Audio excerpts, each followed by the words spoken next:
No ha existido nadie como él. Fue el hombre más destacado de su tiempo. Una brillante estrella del Renacimiento italiano, cuyas pinturas, inventos, descubrimientos científicos y proyectos de ingeniería aún siguen asombrándonos. Sabemos muy poco de él. Siempre le persiguió la controversia, entonces y ahora. Es un hombre sobre el que cualquiera puede inventarse una buena historia.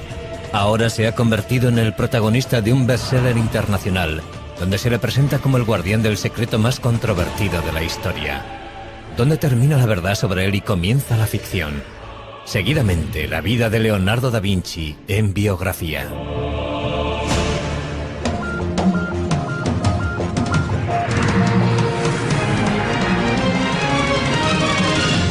Biografía. Leonardo da Vinci. Jesús, María Magdalena, la Iglesia, sociedades secretas, el Santo Grial y Leonardo da Vinci. Esos son los ingredientes principales del Código da Vinci, el multimillonario éxito de ventas escrito por Dan Brown que ha despertado una gran controversia. En la novela se ofrecen reinterpretaciones revolucionarias de obras de arte y arquitectónica reales, con lo que el autor consigue difuminar la línea que separa la realidad de la ficción. Induce a pensar que las opiniones expresadas por Dan Brown sobre algunas obras de arte son realmente ciertas. Hoy analizaremos gran parte de esas obras creadas por Leonardo da Vinci, centrándonos especialmente en La Última Cena. ¿De verdad contiene esta obra maestra lo que dice el libro que contiene? Es indudable que hay pistas ocultas en las obras de Leonardo da Vinci. Pistas que nos ayudan a saber quién era, en qué creía y por qué continúa siendo una de las mentes más fascinantes que ha conocido el mundo. Leonardo nació en la Toscana, en un pueblo llamado Vinci, a las afueras de Florencia. Cuando nació Leonardo, Florencia era el centro del centro de Europa. En todos los sentidos. Era sin duda el centro artístico y también el centro cultural de Europa. Pero Leonardo da Vinci nace en unas circunstancias complicadas.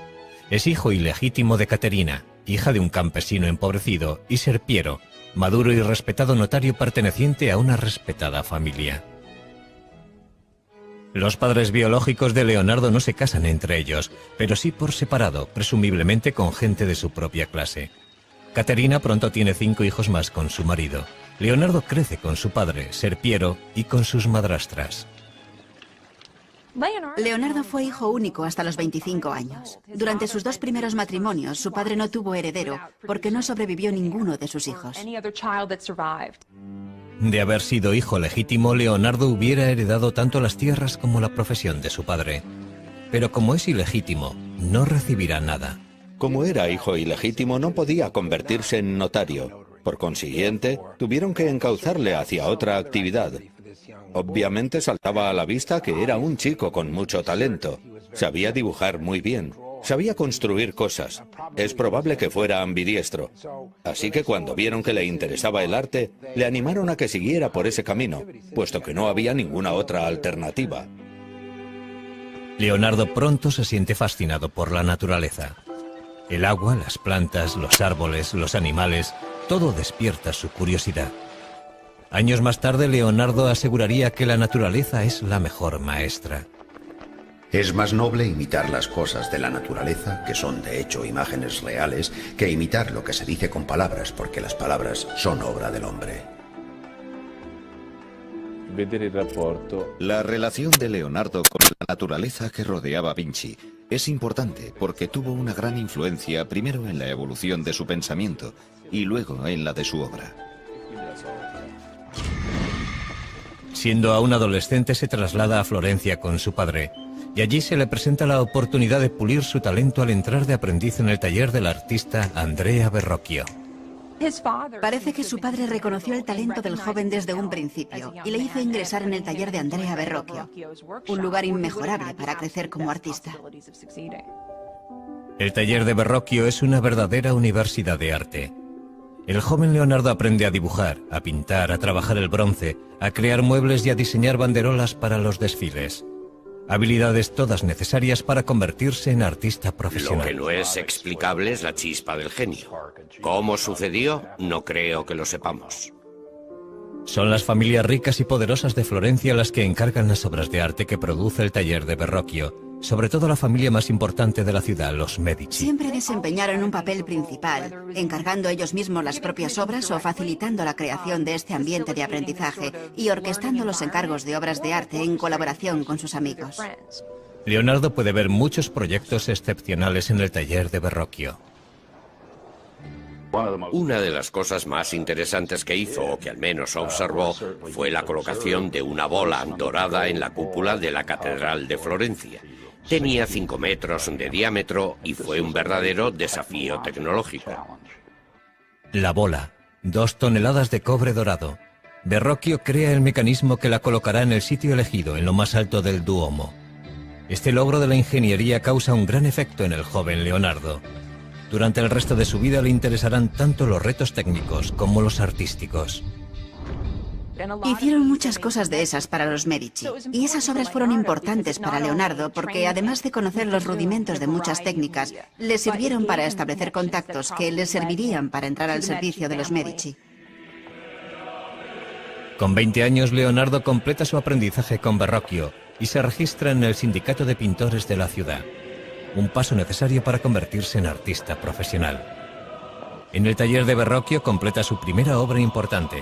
Le encargan pintar un ángel en la obra de Verrocchio, el Bautismo de Cristo, y es la contribución de Leonardo la que más destaca del cuadro.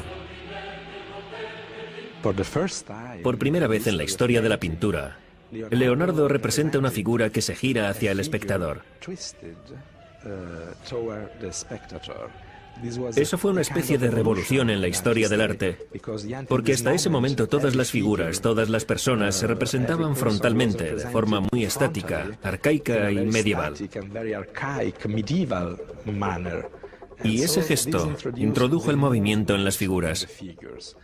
Llega Leonardo, pinta la cabeza del ángel en el Bautismo de Cristo y Verrocchio dice: «Oh Dios, aquí hay alguien que sabe pintar mejor que yo». Cuenta la leyenda que Verrocchio no quiso volver a tocar los pinceles, indignado porque un muchacho supiera más que él.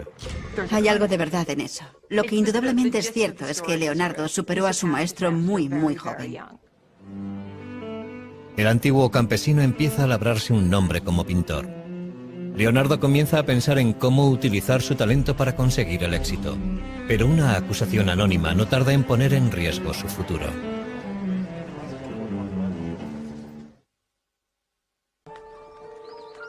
Leonardo da Vinci tiene ahora 24 años y ya ha pasado de ser considerado el hijo ilegítimo de un notario a convertirse en un artista legítimo. Es un prometedor artista florentino a la altura de Botticelli, Ghirlandaio y Rafael. Leonardo ya ha terminado varios cuadros notables, entre ellos la Anunciación y el retrato de Ginebra da Vinci. Ha aprendido mucho en el taller de Andrea Verrocchio. Sus ideas y su técnica están evolucionando, pero la competencia es feroz. Existió una gran competencia entre pintores en la Florencia de 1470 y 1480. Sin embargo, Leonardo cobró ventaja porque ya había tenido contactos con los Medici. Leonardo demostraría tener un talento especial para cultivar esos contactos, algo que le resultaría muy beneficioso a lo largo de su vida. También empieza a anotar por escrito su explosión de ideas en varios cuadernos. Leonardo escribía todas las ideas que se le ocurrían, todo lo que leía o escuchaba en las calles cuando estaba con sus amigos. A veces resulta bastante difícil saber si lo que escribe son ideas suyas o citas que está transcribiendo. En la actualidad, los legendarios cuadernos de Leonardo están reunidos en lo que se conoce como sus códices. Al final de su vida habrá escrito 20 volúmenes. Cada uno de ellos con cientos de páginas. Los cuadernos son fragmentarios y contradictorios.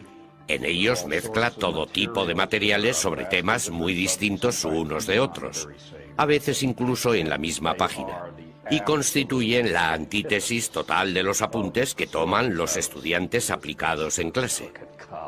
Sencillamente no sentía la necesidad de ser un pensador sistemático. Tomó cientos de notas sobre arquitectura y sobre ciencias. Escribió sobre óptica y perspectiva. Escribió de botánica, de anatomía, de geología. Y también se interesó por la ingeniería y la fabricación de armas, conocimientos que le resultaron de gran utilidad para conseguir encargos y alcanzar la posición que deseaba. Un detalle sorprendente de los cuadernos es la extraña letra de Leonardo. Casi todas las palabras están escritas al revés, de derecha a izquierda. ¿Es esta la forma que tiene Leonardo de encriptar sus notas, como asegura Dan Brown en su novela El Código da Vinci? Lo que está claro es que si eres zurdo como yo, la forma normal de escribir es de derecha a izquierda. Uno no empuja la pluma, la sostiene. Y es perfectamente posible que adoptara esa costumbre porque nunca tuvo un estricto profesor de primaria encima de él diciéndole cómo tenía que escribir. Si así fuera, sería un código muy pobre. Su escritura resulta bastante legible si utilizamos un espejo. Yo pienso que fue un hábito que adoptó porque le resultaba más fácil escribir así. Algunos de los estudios de sus cuadernos distan mucho de ser bellos. Leonardo es perfectamente consciente de que para conocer algo debes conocer su contraste. En otras palabras, para conocer lo bello debes conocer lo feo. Y viceversa. Los estudios grotescos son posiblemente una forma de examinar la variedad de posibilidades que nos ofrece el mundo biológico. Si el pintor desea ver bellezas arrebatadoras, él es el amo de su producción. Y si desea ver cosas monstruosas que podrían causar pavor o que podrían ser cómicas, irrisibles o verdaderamente lastimosas, él es su señor y su dios. Los cuadernos capturan una mente en perpetuo movimiento, pero aportan pocas pistas sobre su vida personal. Los cuadernos no son su diario. Por eso sabemos muy poco sobre relaciones personales, aparte de lo que podemos intuir gracias a otras pruebas periféricas. Uno de los asuntos que continúa en la oscuridad es la sexualidad de Leonardo. Lo que sí sabemos es que la policía secreta de Florencia detiene a Leonardo cuando éste tiene 24 años. Alguien le ha acusado anónimamente de practicar la sodomía con un joven de 17 años. Es imposible saber si la acusación era cierta o no, pero Leonardo se siente humillado y en peligro.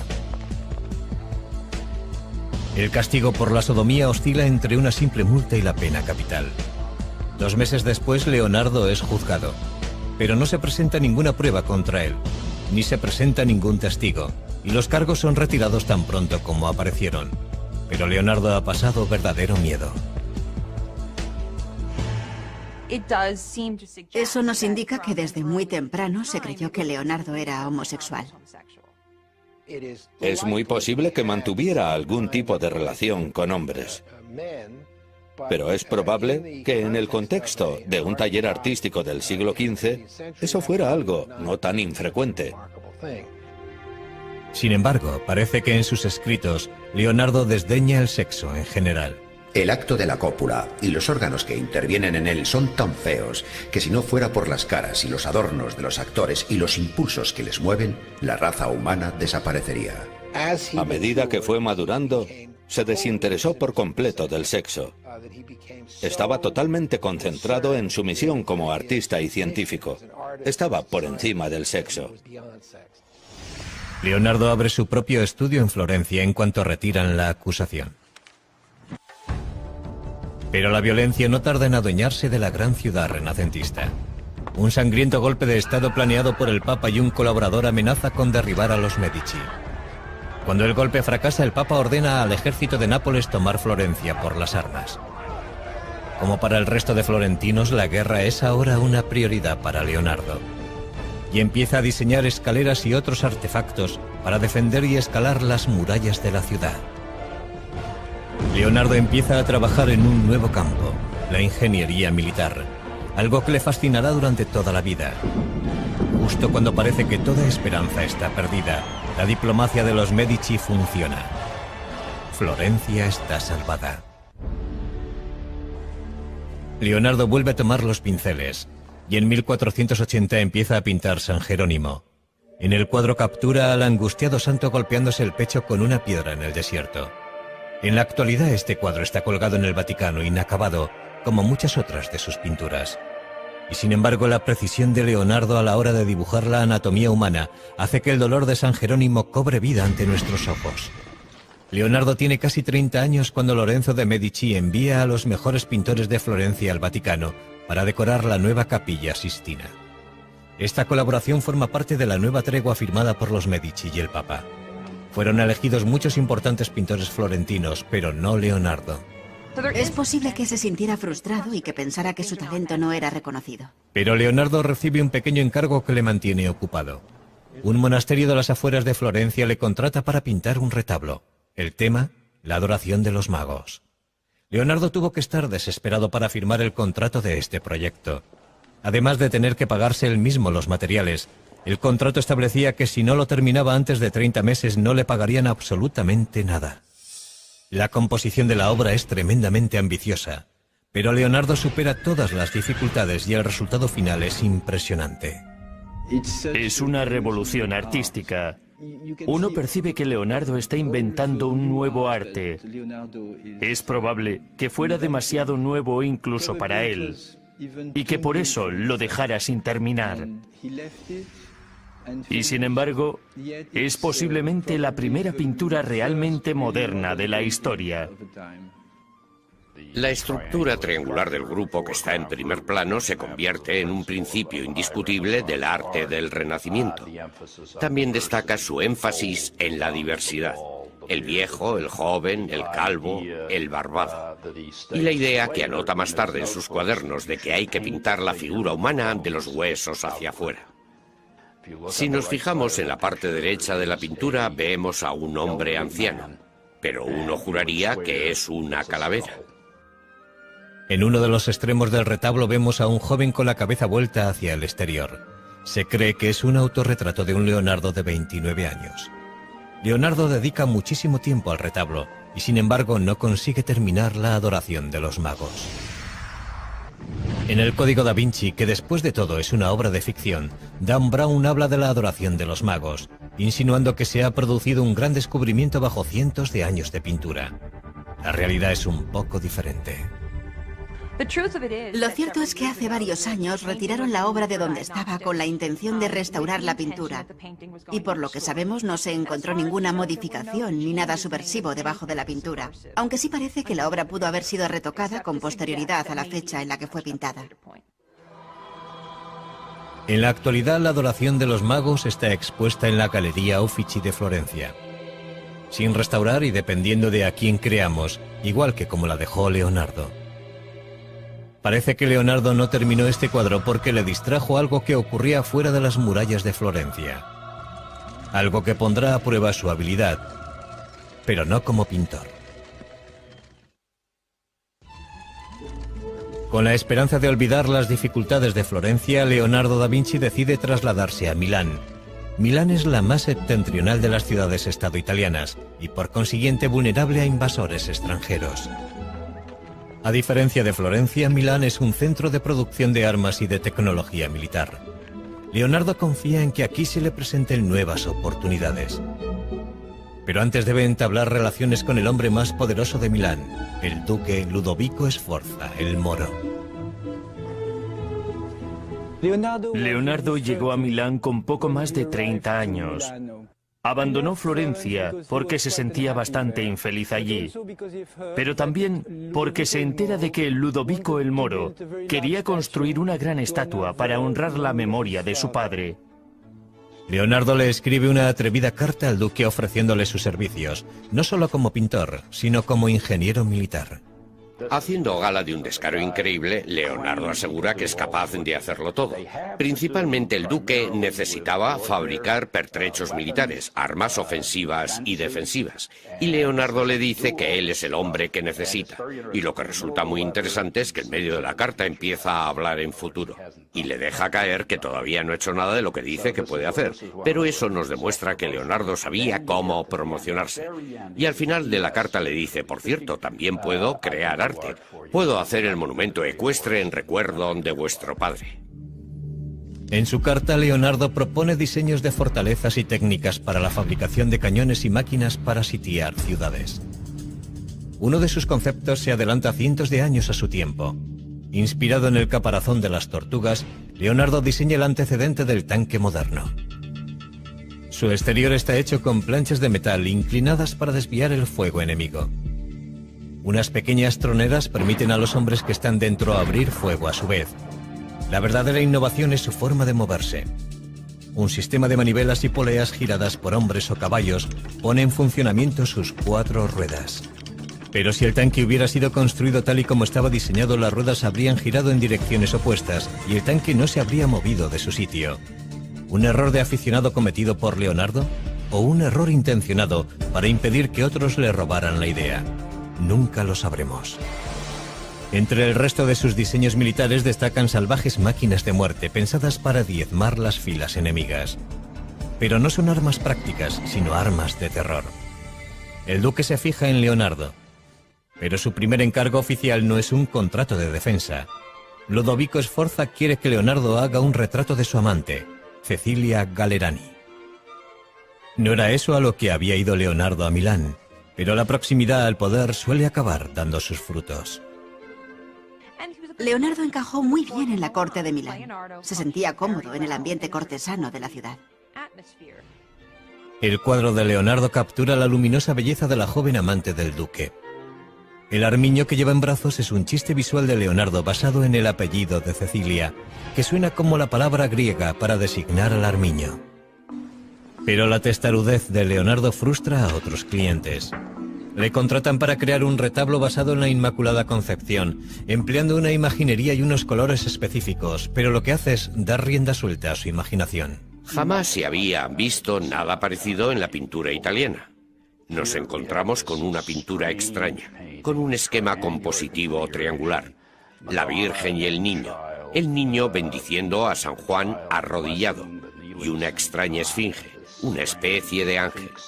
Situados todos en un paisaje de estalactitas, en el interior de una especie de gruta rocosa, un mundo húmedo y poco iluminado. La Virgen de las Rocas es una imagen perturbadora, muy distinta de lo que se suponía que debía entregar. Y Leonardo no la termina, al menos no entonces. Tras varios años de trabajo, Leonardo se gana finalmente el favor de Ludovico Sforza, que le nombra ingeniero de la corte. Es responsable de prácticamente todo, desde diseñar las tuberías del palacio, a crear los trajes para los espectáculos que se celebran en la corte. Incluso diseña un plan para fabricar un escenario giratorio. Leonardo fue muy feliz en Milán. Ludovico el Moro le permitió hacer casi todo lo que quería. La suya fue una posición muy cómoda. El castillo del duque es ya una fortaleza prácticamente inexpugnable, pero Leonardo crea diseños para reforzarlo. La amenaza siempre presente de la guerra estimula la imaginación de Leonardo. Diseña un puente que puede derrumbarse al paso del enemigo, una ametralladora primitiva, incluso un lanzallamas. Finalmente Ludovico Sforza concede a Leonardo el premio que tanto ansiaba. Le encarga la creación de una estatua enorme del padre del duque montando un semental. Leonardo empieza a tomar apuntes del natural. Leonardo siente fascinación por los caballos. Dibuja caballos por todas partes. Primero quiso hacer un caballo alzado sobre las patas traseras. Luego optó por un caballo que va al paso, puesto que desde el punto de vista de la estática era lo que podía conseguir. Sforza quiere que sea el mayor monumento ecuestre de la historia del arte. Basándonos en los bocetos que han quedado, parece que Leonardo quería hacer el caballo sin jinete.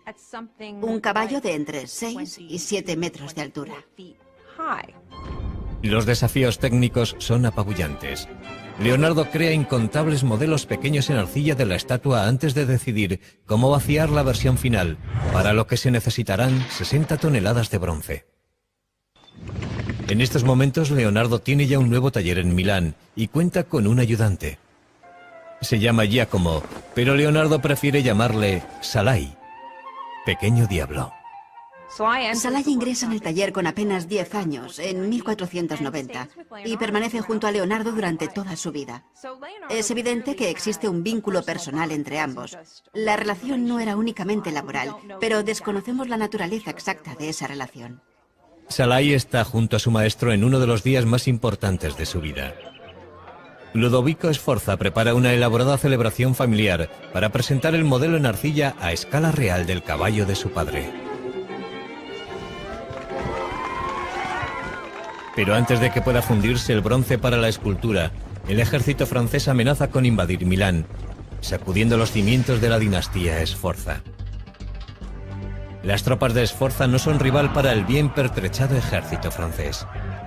No les queda más remedio que utilizar el bronce destinado al caballo de Sforza para fundir cañones.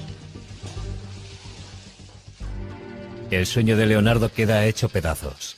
Escribe: no diré nada del caballo porque sé en qué tiempos vivimos. Pero el caballo no es el único monumento de la familia Sforza que el duque le ha pedido a Leonardo que cree. Leonardo estaba también pintando un mural religioso para la iglesia de los Sforza. El tema, la última cena de Cristo con sus apóstoles. Para frustración de todos, pasaron años sin que pareciera que Leonardo pudiera terminar la obra. Ludovico Sforza le encargó esta obra cuando estaba decorando el monasterio de Santa María delle Grazie, probablemente como preparación para hacer un monumento funerario para él mismo. Por eso le encargó la última cena, una pintura mural para el refectorio, y en la pared opuesta iba a ir la crucifixión, con retratos de él y de su familia. Leonardo crea una composición revolucionaria para decorar la modesta pared de un monasterio. El genio de Leonardo se revela al preguntarse cómo capturo ese momento tan importante en el que Cristo dice: de verdad os digo que uno de vosotros me traicionará. Y ahí se desata un infierno psicológico.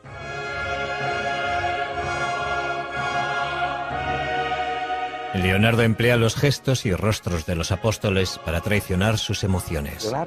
Leonardo intentó representar las figuras de una forma muy natural, muy humana.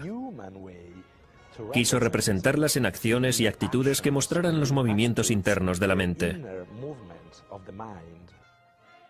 En vez de ponerlos a todos en fila, que era básicamente lo que se había hecho en los 100 años anteriores, Leonardo dividió a las 13 figuras en 5 grupos.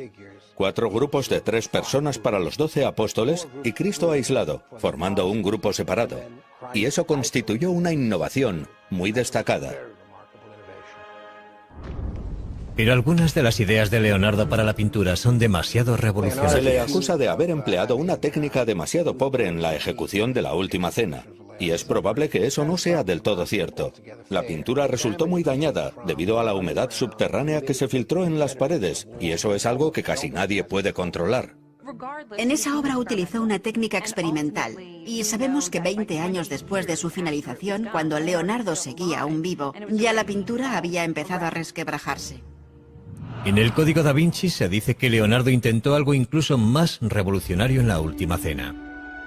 Algo que sería contrario no solo a la Iglesia, sino también a 2000 años de enseñanzas bíblicas. En el bestseller de Dan Brown, El Código da Vinci, novela de la que también se ha hecho una película, se aporta una interpretación sorprendente de la última cena. El Código da Vinci está basado en la teoría de que Leonardo deslizó un mensaje secreto en esta pintura. La figura de aspecto femenino a la izquierda de Jesús no es Juan, como aseguraría la tradición, sino María Magdalena, quien se supone que era la madre de Jesús. Naturalmente, el Código da Vinci es una obra de ficción. ¿Pero creyó Leonardo algo de todo esto? Conocer el contexto en el que, dónde y por qué pintó Leonardo esta obra podría ofrecernos cierta perspectiva. Esta obra fue un encargo del duque de Milán para el refectorio, el comedor de un monasterio. Y el público que iba a verla estaba compuesto por los religiosos que se sentaban allí a comer. No era el lugar apropiado para deslizar un mensaje secreto. Y ese mensaje jamás hubiera llegado a una audiencia receptiva en caso de que se emitiera una opinión contraria a las enseñanzas de la Iglesia Católica. ¿Por qué tiene un aspecto tan femenino la figura que está junto a Jesús? Tradicionalmente, mostrar a un hombre joven con rasgos femeninos, en oposición a las figuras centradas en años que están sentadas a la mesa, era algo completamente habitual. Y si a eso añadimos que es muy poco lo que puede verse en esa pared, como para establecer si ese personaje tiene una figura femenina o un rostro femenino, el resultado es que disponemos de muy pocas pruebas para emitir una opinión. Y esa es la tragedia definitiva de la última cena, porque debido al deteriorado estado en que nos ha llegado es muy poco lo que ha sobrevivido de la obra de arte original. Ha sufrido 8 restauraciones documentadas, es posible que más. En la actualidad no sabemos qué partes de la pintura pertenecen realmente al pincel de Leonardo. Lo que tenemos que hacer es distanciarnos de la obra y decir que lo que de verdad queda de Leonardo es la composición. Leonardo ha pasado 17 felices años trabajando para el duque de Milán, Ludovico Sforza. Pero ahora la dinastía Sforza tiene que rendirse ante el empuje del ejército francés. y el gigantesco modelo en arcilla para el caballo de Sforza recibe un final trágico. La historia nos cuenta que los arqueros franceses que invadieron Milán utilizaron el modelo en arcilla del caballo como diana, y ese fue el final del caballo. Leonardo está sin trabajo. Con 47 años sale de Milán junto a Salai, su aprendiz, abandonando sus principales obras, El caballo destrozado y La última cena. Debe buscarse un nuevo mecenas y una nueva casa. Le ofrece varias ideas al duque de Venecia, entre ellas un traje de buzo y un sistema de respiración para la guerra submarina. Como muchas otras veces, Leonardo se ha adelantado cientos de años a su tiempo. Pero es otro concepto el que de verdad le fascina: encontrar la forma de hacer volar al hombre. Dedica horas a observar a los pájaros en un intento de descifrar las claves de su vuelo.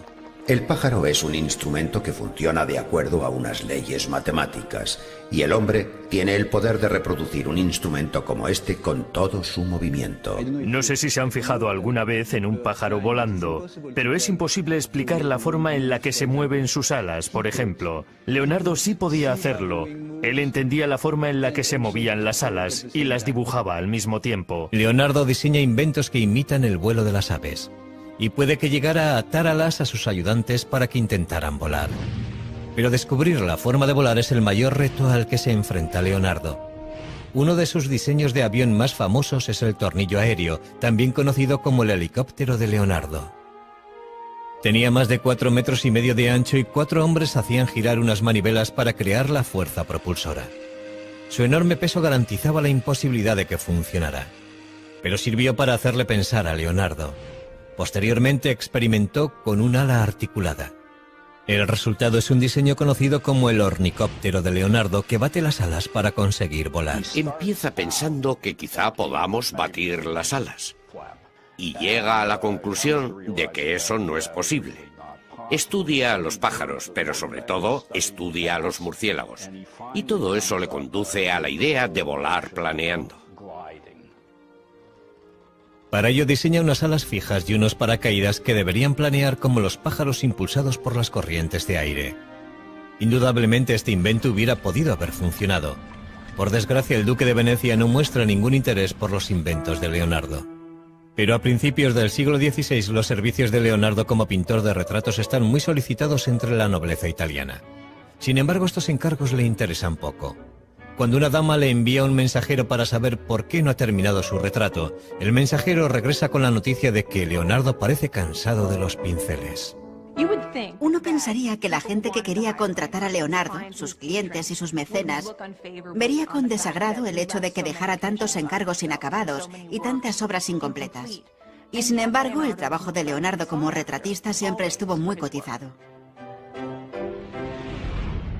Leonardo regresa finalmente a Florencia, la ciudad de su juventud, para volver a empezar. Pero por muy famoso que sea, otro artista más joven se ha convertido en el favorito de la ciudad, Miguel Ángel Buonarroti. Solo tiene 28 años, pero su talento es extraordinario. Es un momento maravilloso para la historia de Florencia que esos dos genios estén en la misma ciudad en la misma época. Pero entre ellos existió rivalidad. Eran muy diferentes el uno del otro. Leonardo era un cortesano, un hombre apuesto que se desenvolvía bien en cualquier situación. Miguel Ángel era un hombre solitario, un hombre ya bastante amargado. Un día sus diferencias estallan en las calles de Florencia. Leonardo tenía casi 25 años más que Miguel Ángel y debió de pensar que estaba por encima de tal rivalidad. Su resentimiento aumenta. Leonardo empieza a buscar encargos fuera de Florencia. Y en 1502 encuentra una oportunidad inesperada al servicio de uno de los tiranos más sedientos de sangre de Italia. A principios del siglo XVI, Leonardo trabajaba para César Borgia, hijo ilegítimo del Papa Alejandro VI, que es en esos momentos el duque de Romaña, un militar, el general de los ejércitos del Papa, por así decirlo. Borgia no se detiene ante nada en su intento de consolidar el imperio de su padre, que espera que algún día pase a ser suyo. Utiliza a Leonardo como ingeniero militar. Los mapas que dibuja son de una precisión extraordinaria y una de las claves de sus éxitos en el campo de batalla. Leonardo hace unos contactos muy sólidos porque es un hombre muy inteligente. Sabía manipular sus habilidades y colocarse siempre en el lugar más conveniente para él. Pero un día Borgia ordena la ejecución de un amigo de Leonardo. Poco después interrumpen su colaboración. En el verano Leonardo regresa a Florencia y vuelve a tomar los pinceles. Empieza un retrato menor que acabará convirtiéndose en el cuadro más celebrado de la historia del arte. Es la espiritualidad inherente a la criatura humana que Leonardo fue capaz de reflejar en el retrato, la que eleva la figura humana a una especie de majestad. Se ha dicho que la Mona Lisa tenía ictericia, que era una mujer embarazada, que era un hombre disfrazado de mujer. Pero lo cierto es que la Mona Lisa es una gran pintura. Según el relato de un biógrafo, la Mona Lisa sería el retrato de Lisa Gioconda, la esposa de un mercader. Pero eso es algo que no es seguro. Para Leonardo, la Mona Lisa fue siempre una obra en evolución, su intento de alcanzar la perfección. Leonardo nunca entregó el retrato a la persona que se lo encargó y lo conservó hasta el fin de sus días. En la actualidad el cuadro se expone en el Museo del Louvre, en París, protegido por un cristal antibalas. Es un tesoro nacional que no tiene precio. El cuadro no siempre estuvo tan bien vigilado, pero el robo de la apreciada pintura de Leonardo en 1911 lo cambió todo. Una mañana de verano, un antiguo empleado del Louvre descolgó la Mona Lisa de la pared sin que nadie le viera y salió del museo con el cuadro escondido debajo del abrigo. ¿Su motivo? Creía que el cuadro debía ser devuelto a Italia. Fue un acto de nacionalismo impulsado por la idea de que la Mona Lisa debería estar expuesta en un museo italiano. A pesar de una búsqueda desesperada, el cuadro permaneció en paradero desconocido durante más de 2 años, hasta que el ladrón se ofreció a devolverlo a Italia a cambio de dinero. En 1913 fue detenido en Florencia. La Mona Lisa estaba cuidadosamente escondida en el falso fondo de su maleta, en perfecto estado. Curiosamente, el robo y la recuperación de la Mona Lisa solo consiguieron aumentar la fama del cuadro. Poco después de que Leonardo empezara la Mona Lisa en Florencia, le contratan para pintar un fresco en la gran sala del Consejo de la ciudad. Es con diferencia el proyecto más grande en el que se ha embarcado Leonardo en su vida. Creo que fue un encargo muy importante para Leonardo, pero también fue un proyecto muy arriesgado para él, porque hubiera exigido de un artista que pintara el fresco, y en última instancia no sería eso lo que haría Leonardo. El tema de la pintura es la victoria florentina sobre Milán en la batalla de Anghiari. Conocemos la composición que hizo Leonardo a partir de algunos de los bocetos que se conservan. Pero tras trabajar durante 3 años en el proyecto, Leonardo lo dejó inacabado. No sabemos lo que ocurrió con exactitud. Sabemos que la pintura no se adhirió a la pared y que intentó utilizar una técnica experimental.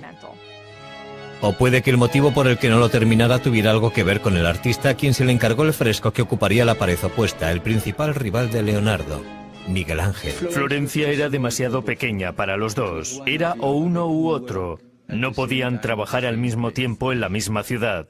Leonardo acaricia la idea de volver a abandonar Florencia, pero no antes de empezar un nuevo campo de estudio. Parece ser que al Papa no le gustaba que Leonardo se dedicara a hacer disecciones. Era ilegal y, sin embargo, lo hacía.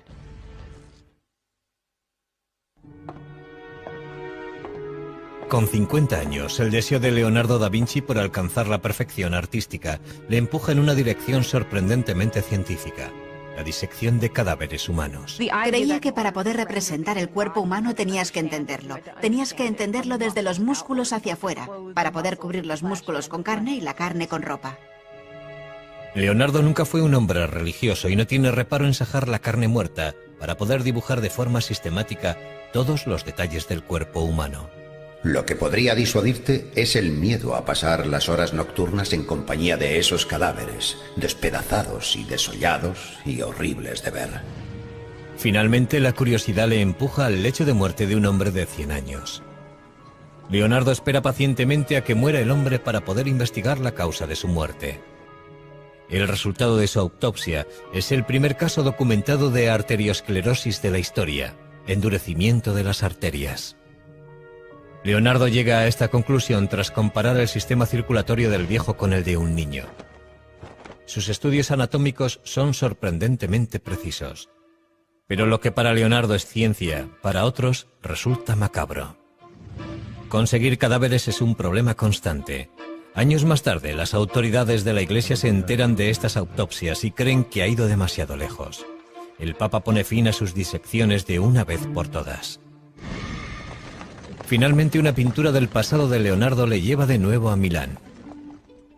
Después de más de 20 años le piden que vuelva para terminar La Virgen de las Rocas y supervisar la realización de una copia. ¿Cuál es el original y cuál es la copia? La versión del Louvre es la primera y se ajusta más al último estilo florentino de Leonardo. Probablemente el cuadro que termina colgado en Milán es la copia. Se pintó alrededor del año 1508 y está expuesto en la National Gallery de Londres. A pesar de su reputación como pintor, a medida que Leonardo envejece, su verdadero legado son sus cuadernos, toda una vida de exploración científica y artística, capturada en miles de hojas de frágil papel. Entre esas páginas se encuentra esta imagen, que se cree que es un autorretrato de un Leonardo ya anciano. Leonardo ha superado ampliamente los 60 años y está cansado. Ha experimentado un cambio tremendo. Por eso, cuando el rey de Francia, gran admirador y coleccionista de la obra de Leonardo, le invita a él y a sus 2 ayudantes a viajar a su corte, Leonardo no deja pasar la oportunidad. El rey está encantado de tener a una mente tan brillante bajo su techo. Era frecuente que el rey llamara a su puerta a cualquier hora del día o de la noche para preguntarle algo. Y Leonardo estaba encantado porque, de hecho, aquel era el sueño de su vida. Lo triste es que, para entonces, Leonardo era ya demasiado viejo como para crear algo. Poco después de llegar a Francia, Leonardo sufre un ataque de apoplejía que le paraliza el brazo derecho y le deja la mano izquierda temblorosa. Sin embargo, gracias a la generosidad del rey, Leonardo tiene pocas obligaciones. Salai, el aprendiz que le acompaña desde los 10 años, y Melzi, un estudiante más joven y leal acompañante, permanecen a su lado hasta el final. Pocos días después de cumplir 67 años, Leonardo llama a un notario para hacer testamento. Y según la leyenda, aunque nunca había sido especialmente religioso, Leonardo vuelve sus ojos hacia Dios. Es imposible saber si abrió su corazón a la religión en su lecho de muerte. No sabemos si es cierto que se interesó súbitamente por el catolicismo y que, como se dice, confesó sus pecados. Se ha dicho que Leonardo murió en brazos del rey Francisco I. Sea eso cierto o no, está claro que los franceses le adoraban. Igual que un día bien empleado procura un sueño feliz, una vida bien empleada procura una muerte feliz. En su testamento, Leonardo planea su propio funeral, algo que no es necesariamente atípico. Lo curioso es que Leonardo ordenó la celebración de muchas misas en su honor, 3 misas grandes y 30 misas pequeñas en 4 iglesias distintas. Y dejó dicho que fueran el diácono y el subdiácono quienes llevaran su cuerpo a la tumba. Tras la muerte de Leonardo, las pinturas y cuadernos que obraban en su poder, incluida la Mona Lisa, pasaron a manos de sus ayudantes. Con el transcurso de los siglos acabarían engrosando distintas colecciones de arte de todo el mundo. No es imposible que en alguna parte haya bocetos, dibujos o incluso pinturas originales de Leonardo. Es muy probable que pueda existir algún oculto tesoro en algún lugar. Casi 500 años después de su muerte, Bill Gates compró por más de $30 millones uno de los 20 cuadernos de Leonardo que se conservan, el Códice Lester. Desde entonces ha sido expuesto públicamente en muchas ciudades del mundo. En 2006, un nuevo estudio sobre los cuadernos y dibujos de Leonardo arrojó nuevas y sorprendentes pistas forenses sobre el maestro del Renacimiento. Parece ser que Leonardo dejó huellas dactilares tanto completas como parciales en la pintura y la tinta de varias de sus obras. El análisis de esas huellas podría algún día proporcionarnos más detalles sobre la identidad étnica de la madre de Leonardo y sobre el propio Leonardo. ¿Por qué Leonardo y su obra continúan fascinándonos? Desde el Código da Vinci a su escritura inversa, pasando por sus disecciones y sus pinturas misteriosas, Leonardo se nos aparece como un mago negro del Renacimiento. Pero eso está muy lejos de ser verdad. Fue un hombre de un talento excepcional que vivió en una época extraordinaria. Si examinamos la vida de Leonardo, llegaremos a la conclusión de que fue más un científico que un pintor. Pasó más tiempo interesado en la anatomía, la botánica, la óptica y los estudios naturales que pintando cuadros con el pincel en la mano. Fue un hombre tan excepcional que hizo de todo. Y todo lo hizo muy bien. Leonardo fue un hombre de su tiempo. Un hombre cuyo genio y ambición le catapultaron de la oscuridad a las cortes reales. Un hombre que jamás permitió que la adversidad hundiera su intelecto. Un hombre para la eternidad que ilumina nuestra imaginación incluso hoy. Leonardo da Vinci.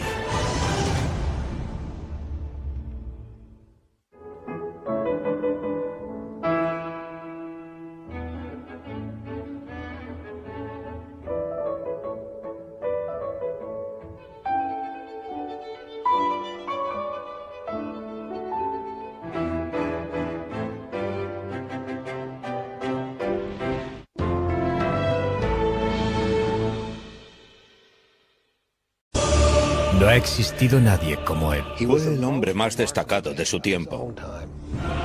Una brillante estrella del Renacimiento italiano, cuyas pinturas, inventos, descubrimientos científicos y proyectos de ingeniería aún siguen asombrándonos. Sabemos muy poco de él. Siempre le persiguió la controversia, entonces y ahora. Es un hombre sobre el que cualquiera puede inventarse una buena historia. Ahora se ha convertido en el protagonista de un bestseller internacional, donde se le presenta como el guardián del secreto más controvertido de la historia. Donde termina la verdad sobre él y comienza la ficción. Seguidamente, la vida de Leonardo da Vinci en biografía.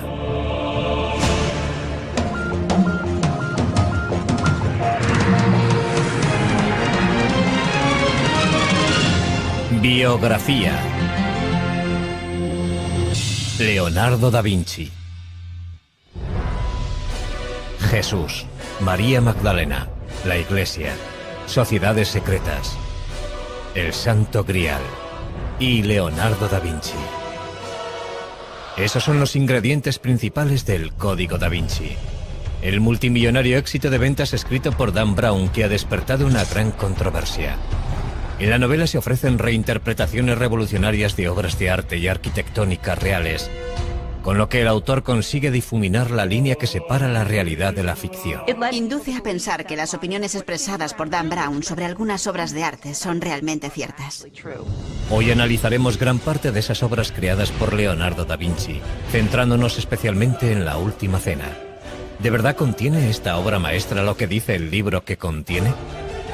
Es indudable que hay pistas ocultas en las obras de Leonardo da Vinci. Pistas que nos ayudan a saber quién era, en qué creía y por qué continúa siendo una de las mentes más fascinantes que ha conocido el mundo. Leonardo nació en la Toscana, en un pueblo llamado Vinci, a las afueras de Florencia. Cuando nació Leonardo, Florencia era el centro del centro de Europa. En todos los sentidos. Era sin duda el centro artístico y también el centro cultural de Europa. Pero Leonardo da Vinci nace en unas circunstancias complicadas. Es hijo ilegítimo de Caterina, hija de un campesino empobrecido, y Serpiero, maduro y respetado notario perteneciente a una respetada familia. Los padres biológicos de Leonardo no se casan entre ellos, pero sí por separado, presumiblemente con gente de su propia clase. Caterina pronto tiene 5 hijos más con su marido. Leonardo crece con su padre, Serpiero, y con sus madrastras. Leonardo fue hijo único hasta los 25 años. Durante sus 2 primeros matrimonios, su padre no tuvo heredero porque no sobrevivió ninguno de sus hijos. De haber sido hijo legítimo, Leonardo hubiera heredado tanto las tierras como la profesión de su padre. Pero como es ilegítimo, no recibirá nada. Como era hijo ilegítimo, no podía convertirse en notario. Por consiguiente, tuvieron que encauzarle hacia otra actividad. Obviamente saltaba a la vista que era un chico con mucho talento. Sabía dibujar muy bien. Sabía construir cosas. Es probable que fuera ambidiestro. Así que cuando vieron que le interesaba el arte, le animaron a que siguiera por ese camino, puesto que no había ninguna otra alternativa. Leonardo pronto se siente fascinado por la naturaleza. El agua, las plantas, los árboles, los animales, todo despierta su curiosidad. Años más tarde, Leonardo aseguraría que la naturaleza es la mejor maestra. Es más noble imitar las cosas de la naturaleza, que son de hecho imágenes reales, que imitar lo que se dice con palabras, porque las palabras son obra del hombre. La relación de Leonardo con la naturaleza que rodeaba a Vinci es importante porque tuvo una gran influencia primero en la evolución de su pensamiento y luego en la de su obra. Siendo aún adolescente se traslada a Florencia con su padre y allí se le presenta la oportunidad de pulir su talento al entrar de aprendiz en el taller del artista Andrea Verrocchio. Parece que su padre reconoció el talento del joven desde un principio y le hizo ingresar en el taller de Andrea Verrocchio, un lugar inmejorable para crecer como artista. El taller de Verrocchio es una verdadera universidad de arte. El joven Leonardo aprende a dibujar, a pintar, a trabajar el bronce, a crear muebles y a diseñar banderolas para los desfiles. Habilidades todas necesarias para convertirse en artista profesional. Lo que no es explicable es la chispa del genio. ¿Cómo sucedió? No creo que lo sepamos. Son las familias ricas y poderosas de Florencia las que encargan las obras de arte que produce el taller de Verrocchio, sobre todo la familia más importante de la ciudad, los Medici. Siempre desempeñaron un papel principal, encargando ellos mismos las propias obras o facilitando la creación de este ambiente de aprendizaje y orquestando los encargos de obras de arte en colaboración con sus amigos.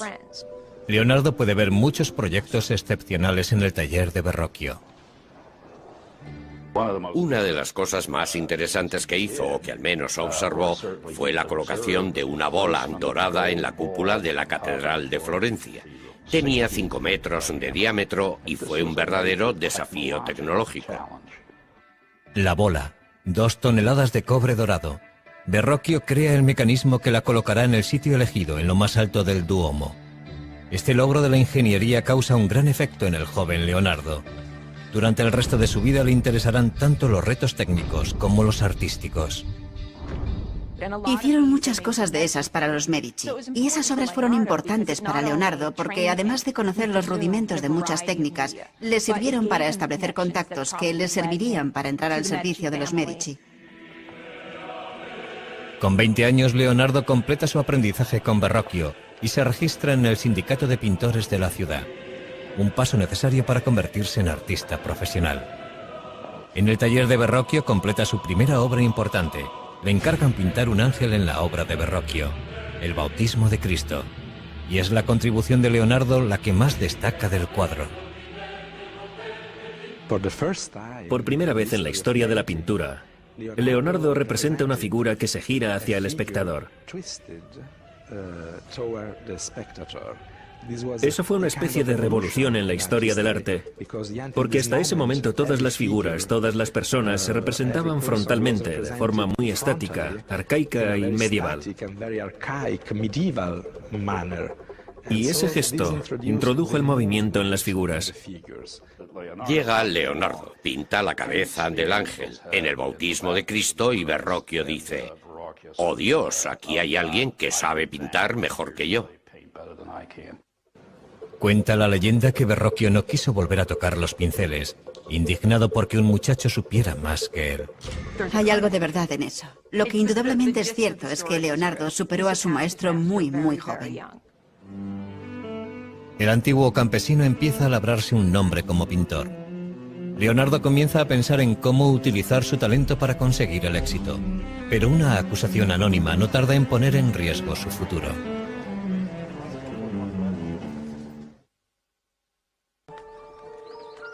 Leonardo da Vinci tiene ahora 24 años y ya ha pasado de ser considerado el hijo ilegítimo de un notario a convertirse en un artista legítimo. Es un prometedor artista florentino a la altura de Botticelli, Ghirlandaio y Rafael. Leonardo ya ha terminado varios cuadros notables, entre ellos la Anunciación y el retrato de Ginebra da Vinci. Ha aprendido mucho en el taller de Andrea Verrocchio. Sus ideas y su técnica están evolucionando, pero la competencia es feroz. Existió una gran competencia entre pintores en la Florencia de 1470 y 1480. Sin embargo, Leonardo cobró ventaja porque ya había tenido contactos con los Medici. Leonardo demostraría tener un talento especial para cultivar esos contactos, algo que le resultaría muy beneficioso a lo largo de su vida. También empieza a anotar por escrito su explosión de ideas en varios cuadernos. Leonardo escribía todas las ideas que se le ocurrían, todo lo que leía o escuchaba en las calles cuando estaba con sus amigos. A veces resulta bastante difícil saber si lo que escribe son ideas suyas o citas que está transcribiendo. En la actualidad, los legendarios cuadernos de Leonardo están reunidos en lo que se conoce como sus códices. Al final de su vida habrá escrito 20 volúmenes, cada uno de ellos con cientos de páginas. Los cuadernos son fragmentarios y contradictorios. En ellos mezcla todo tipo de materiales sobre temas muy distintos unos de otros, a veces incluso en la misma página, y constituyen la antítesis total de los apuntes que toman los estudiantes aplicados en clase. Sencillamente no sentía la necesidad de ser un pensador sistemático. Tomó cientos de notas sobre arquitectura y sobre ciencias. Escribió sobre óptica y perspectiva. Escribió de botánica, de anatomía, de geología. Y también se interesó por la ingeniería y la fabricación de armas. Conocimientos que le resultaron de gran utilidad para conseguir encargos y alcanzar la posición que deseaba. Un detalle sorprendente de los cuadernos es la extraña letra de Leonardo. Casi todas las palabras están escritas al revés, de derecha a izquierda. ¿Es esta la forma que tiene Leonardo de encriptar sus notas, como asegura Dan Brown en su novela El Código da Vinci? Lo que está claro es que si eres zurdo como yo, la forma normal de escribir es de derecha a izquierda. Uno no empuja la pluma, la sostiene. Y es perfectamente posible que adoptara esa costumbre porque nunca tuvo un estricto profesor de primaria encima de él diciéndole cómo tenía que escribir. Si así fuera, sería un código muy pobre. Su escritura resulta bastante legible si utilizamos un espejo. Yo pienso que fue un hábito que adoptó porque le resultaba más fácil escribir así. Algunos de los estudios de sus cuadernos distan mucho de ser bellos. Leonardo es perfectamente consciente de que para conocer algo debes conocer su contraste. En otras palabras, para conocer lo bello debes conocer lo feo. Y viceversa. Los estudios grotescos son posiblemente una forma de examinar la variedad de posibilidades que nos ofrece el mundo biológico. Si el pintor desea ver bellezas arrebatadoras, él es el amo de su producción.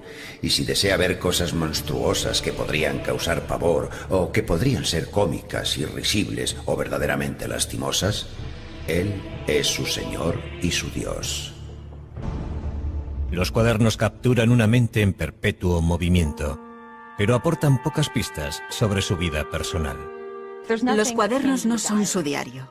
Por eso sabemos muy poco sobre relaciones personales, aparte de lo que podemos intuir gracias a otras pruebas periféricas. Uno de los asuntos que continúa en la oscuridad es la sexualidad de Leonardo. Lo que sí sabemos es que la policía secreta de Florencia detiene a Leonardo cuando éste tiene 24 años. Alguien le ha acusado anónimamente de practicar la sodomía con un joven de 17 años.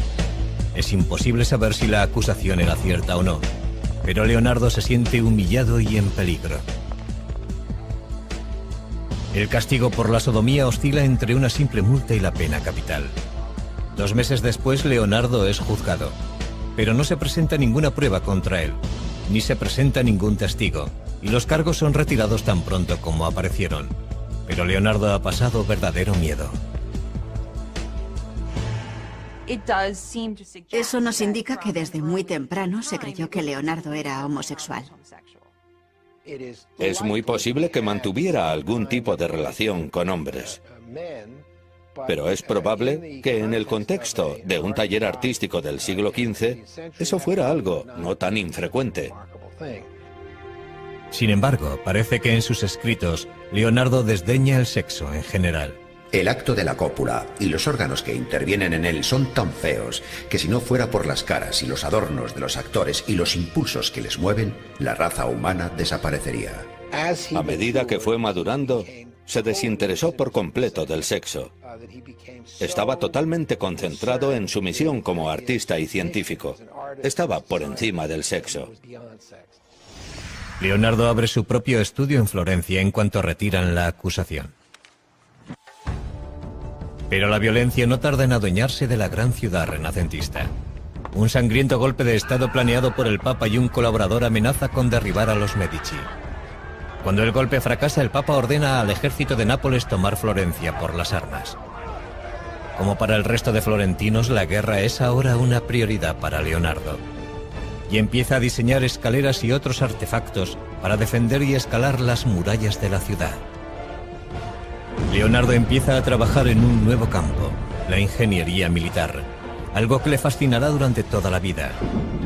Justo cuando parece que toda esperanza está perdida, la diplomacia de los Medici funciona. Florencia está salvada. Leonardo vuelve a tomar los pinceles y en 1480 empieza a pintar San Jerónimo. En el cuadro captura al angustiado santo golpeándose el pecho con una piedra en el desierto. En la actualidad este cuadro está colgado en el Vaticano inacabado, como muchas otras de sus pinturas.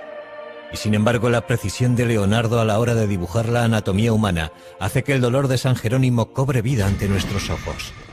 Leonardo tiene casi 30 años cuando Lorenzo de Medici envía a los mejores pintores de Florencia al Vaticano para decorar la nueva capilla Sistina. Esta colaboración forma parte de la nueva tregua firmada por los Medici y el Papa. Fueron elegidos muchos importantes pintores florentinos, pero no Leonardo. Es posible que se sintiera frustrado y que pensara que su talento no era reconocido. Pero Leonardo recibe un pequeño encargo que le mantiene ocupado. Un monasterio de las afueras de Florencia le contrata para pintar un retablo. El tema, la adoración de los magos. Leonardo tuvo que estar desesperado para firmar el contrato de este proyecto. Además de tener que pagarse él mismo los materiales, el contrato establecía que si no lo terminaba antes de 30 meses no le pagarían absolutamente nada. La composición de la obra es tremendamente ambiciosa, pero Leonardo supera todas las dificultades y el resultado final es impresionante.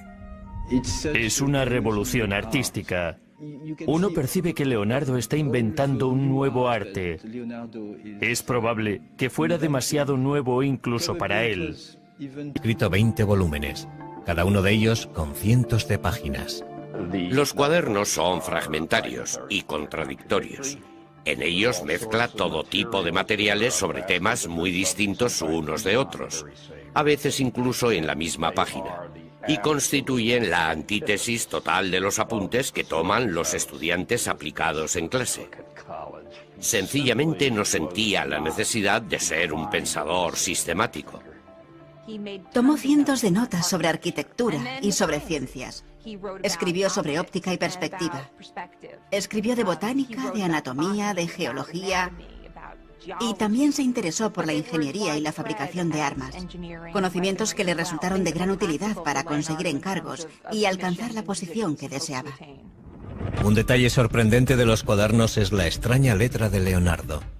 Casi todas las palabras están escritas al revés, de derecha a izquierda. ¿Es esta la forma que tiene Leonardo de encriptar sus notas, como asegura Dan Brown en su novela El Código da Vinci? Lo que está claro es que si eres zurdo como yo, la forma normal de escribir es de derecha a izquierda. Uno no empuja la pluma, la sostiene. Y es perfectamente posible que adoptara esa costumbre porque nunca tuvo un estricto profesor de primaria encima de él diciéndole cómo tenía que escribir. Si así fuera, sería un código muy pobre. Su escritura resulta bastante legible si utilizamos un espejo. Yo pienso que fue un hábito que adoptó porque le resultaba más fácil escribir así.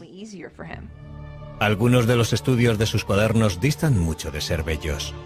Leonardo es perfectamente consciente de que para conocer algo debes conocer su contraste. En otras palabras, para conocer lo bello debes conocer lo feo. Y viceversa. Los estudios grotescos son posiblemente una forma de examinar la variedad de posibilidades que nos ofrece el mundo biológico. Si el pintor desea ver bellezas arrebatadoras, él es el amo de su producción. Y si desea ver cosas monstruosas que podrían causar pavor, o que podrían ser cómicas, irrisibles o verdaderamente lastimosas, él es su señor y su dios. Los cuadernos capturan una mente en perpetuo movimiento, pero aportan pocas pistas sobre su vida personal. Los cuadernos no son su diario. Por eso sabemos muy poco sobre relaciones personales, aparte de lo que podemos intuir gracias a otras pruebas periféricas. Uno de los asuntos que continúa en la oscuridad es la sexualidad de Leonardo. Lo que sí sabemos es que la policía secreta de Florencia detiene a Leonardo cuando éste tiene 24 años. Alguien le ha acusado anónimamente de practicar la sodomía con un joven de 17 años. Es imposible saber si la acusación era cierta o no, pero Leonardo se siente humillado y empelistido de la historia. ¿Dónde termina la verdad sobre él y comienza la ficción? Seguidamente, la vida de Leonardo da Vinci en biografía.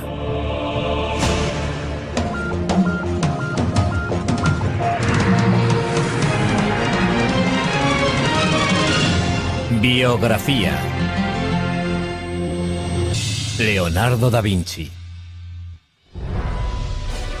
Jesús, María Magdalena, la Iglesia, sociedades secretas, el Santo Grial y Leonardo da Vinci. Esos son los ingredientes principales del Código da Vinci, el multimillonario éxito de ventas escrito por Dan Brown que ha despertado una gran controversia. En la novela se ofrecen reinterpretaciones revolucionarias de obras de arte y arquitectónicas reales, con lo que el autor consigue difuminar la línea que separa la realidad de la ficción. Induce a pensar que las opiniones expresadas por Dan Brown sobre algunas obras de arte son realmente ciertas. Hoy analizaremos gran parte de esas obras creadas por Leonardo da Vinci, centrándonos especialmente en La Última Cena. ¿De verdad contiene esta obra maestra lo que dice el libro que contiene? Es indudable que hay pistas ocultas en las obras de Leonardo da Vinci. Pistas que nos ayudan a saber quién era, en qué creía y por qué continúa siendo una de las mentes más fascinantes que ha conocido el mundo. Leonardo nació en la Toscana, en un pueblo llamado Vinci, a las afueras de Florencia. Cuando nació Leonardo, Florencia era el centro del centro de Europa. En todos los sentidos. Era sin duda el centro artístico y también el centro cultural de Europa. Pero Leonardo da Vinci nace en unas circunstancias complicadas. Es hijo ilegítimo de Caterina, hija de un campesino empobrecido, y Serpiero, maduro y respetado notario perteneciente a una respetada familia. Los padres biológicos de Leonardo no se casan entre ellos, pero sí por separado, presumiblemente con gente de su propia clase. Caterina pronto tiene 5 hijos más con su marido. Leonardo crece con su padre, Serpiero, y con sus madrastras. Leonardo fue hijo único hasta los 25 años. Durante sus 2 primeros matrimonios, su padre no tuvo heredero porque no sobrevivió ninguno de sus hijos. De haber sido hijo legítimo, Leonardo hubiera heredado tanto las tierras como la profesión de su padre. Pero como es ilegítimo, no recibirá nada. Como era hijo ilegítimo, no podía convertirse en notario. Por consiguiente, tuvieron que encauzarle hacia otra actividad. Obviamente saltaba a la vista que era un chico con mucho talento. Sabía dibujar muy bien. Sabía construir cosas. Es probable que fuera ambidiestro. Así que cuando vieron que le interesaba el arte, le animaron a que siguiera por ese camino, puesto que no había ni... Gracias a otras pruebas periféricas. Uno de los asuntos que continúa en la oscuridad es la sexualidad de Leonardo.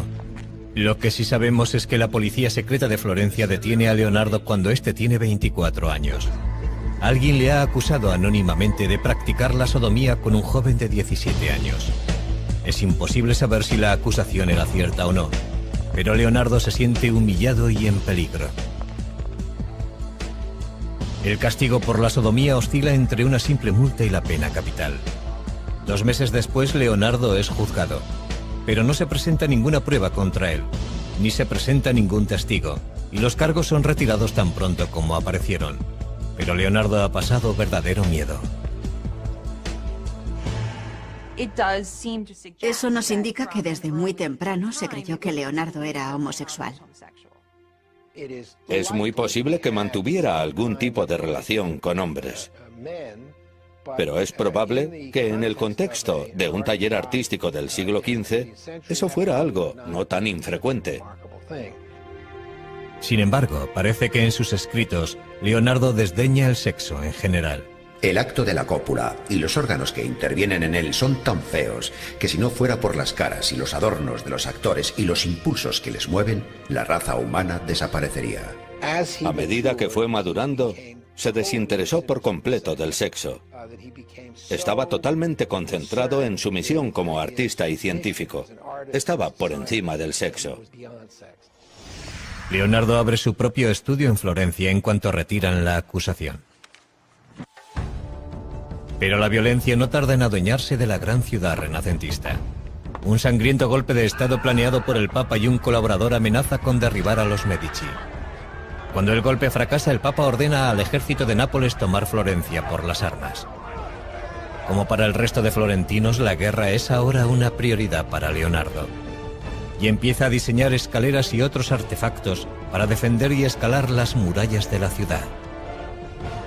Leonardo empieza a trabajar en un nuevo campo, la ingeniería militar, algo que le fascinará durante toda la vida. Justo cuando parece que toda esperanza está perdida, la diplomacia de los Medici funciona. Florencia está salvada. Leonardo vuelve a tomar los pinceles y en 1480 empieza a pintar San Jerónimo.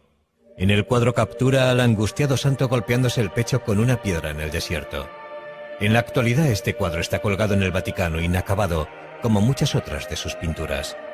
Y sin embargo la precisión de Leonardo a la hora de dibujar la anatomía humana hace que el dolor de San Jerónimo cobre vida ante nuestros ojos. Leonardo tiene casi 30 años cuando Lorenzo...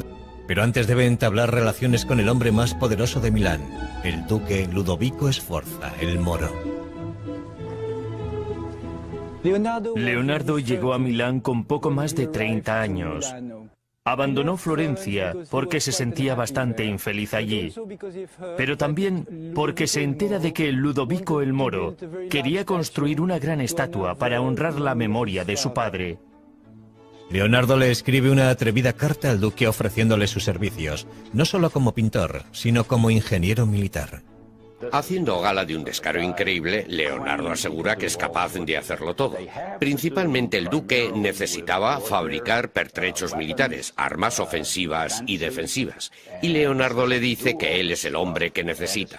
Y lo que resulta muy interesante es que en medio de la carta empieza a hablar en futuro. Y le deja caer que todavía no ha hecho nada de lo que dice que puede hacer. Pero eso nos demuestra que Leonardo sabía cómo promocionarse. Y al final de la carta le dice, por cierto, también puedo crear arte. Puedo hacer el monumento ecuestre en recuerdo de vuestro padre. En su carta, Leonardo propone diseños de fortalezas y técnicas para la fabricación de cañones y máquinas para sitiar ciudades. Uno de sus conceptos se adelanta cientos de años a su tiempo. Inspirado en el caparazón de las tortugas, Leonardo diseña el antecedente del tanque moderno.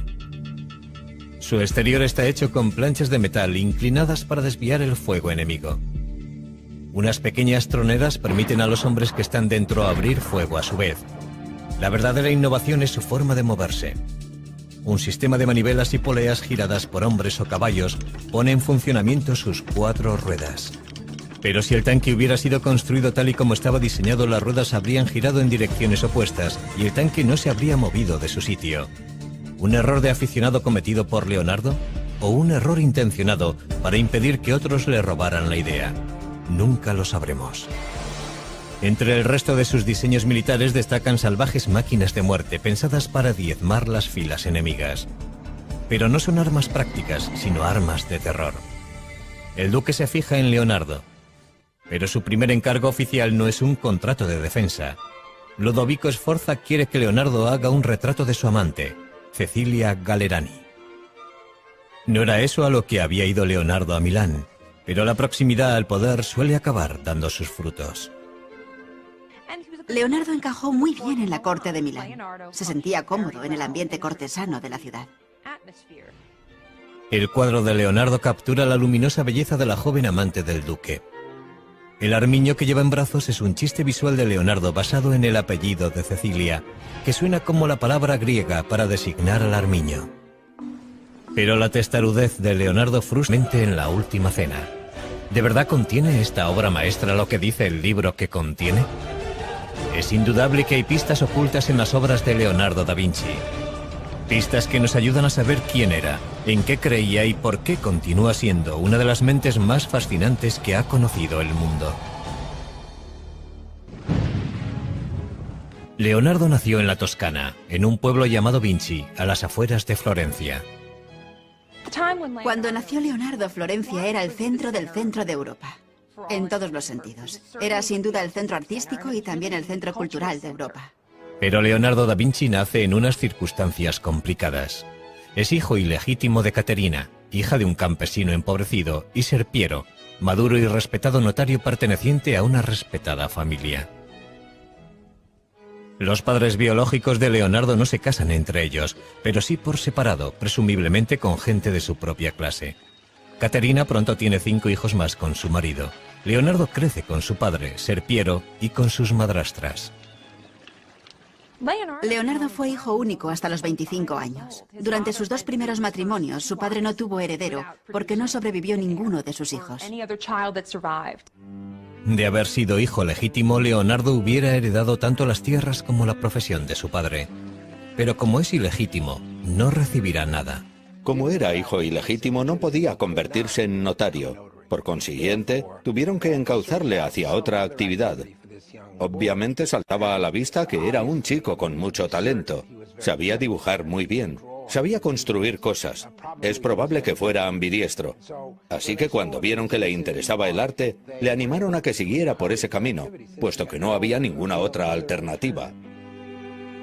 Leonardo pronto se siente fascinado por la naturaleza. El agua, las plantas, los árboles, los animales, todo despierta su curiosidad. Años más tarde, Leonardo aseguraría que la naturaleza es la mejor maestra. Es más noble imitar las cosas de la naturaleza, que son de hecho imágenes reales, que imitar lo que se dice con palabras, porque las palabras son obra del hombre. La relación de Leonardo con la naturaleza que rodeaba a Vinci es importante porque tuvo una gran influencia primero en la evolución de su pensamiento y luego en la de su obra. Siendo aún adolescente, se traslada a Florencia con su padre, y allí se le presenta la oportunidad de pulir su talento al entrar de aprendiz en el taller del artista Andrea Verrocchio. Parece que su padre reconoció el talento del joven desde un principio y le hizo ingresar en el taller de Andrea Verrocchio, un lugar inmejorable para crecer como artista. El taller de Verrocchio es una verdadera universidad de arte. Ahora continúan fascinándonos. Desde el Código da Vinci a su escritura inversa, pasando por sus disecciones y sus pinturas misteriosas, Leonardo se nos aparece como un mago negro del Renacimiento. Pero eso está muy lejos de ser verdad. Fue un hombre de un talento excepcional que vivió en una época extraordinaria. Si examinamos la vida de Leonardo, llegaremos a la conclusión de que fue más un científico que un pintor. Pasó más tiempo interesado en la anatomía, la botánica, la óptica y los estudios naturales que pintando cuadros con el pincel en la mano. Fue un hombre tan excepcional que hizo de todo. Y todo lo hizo muy bien. Leonardo fue un hombre de su tiempo. Un hombre cuyo genio y ambición le catapultaron de la oscuridad a las cortes reales. Un hombre que jamás permitió que la adversidad hundiera su intelecto. Un hombre para la eternidad que ilumina nuestra imaginación incluso hoy. Leonardo da Vinci.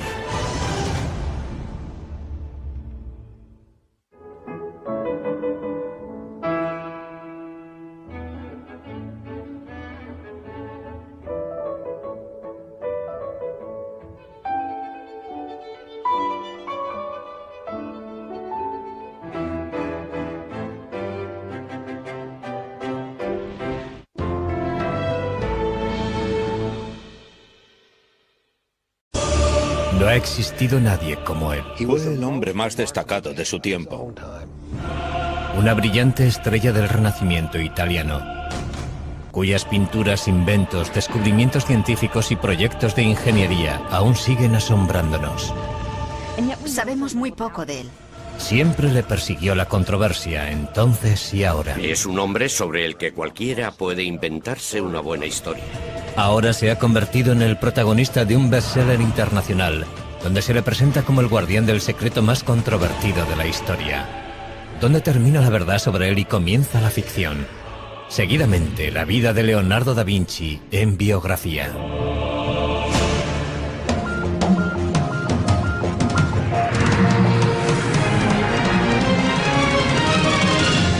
Biografía. Leonardo da Vinci. Jesús, María Magdalena, la Iglesia, sociedades secretas, el Santo Grial y Leonardo da Vinci.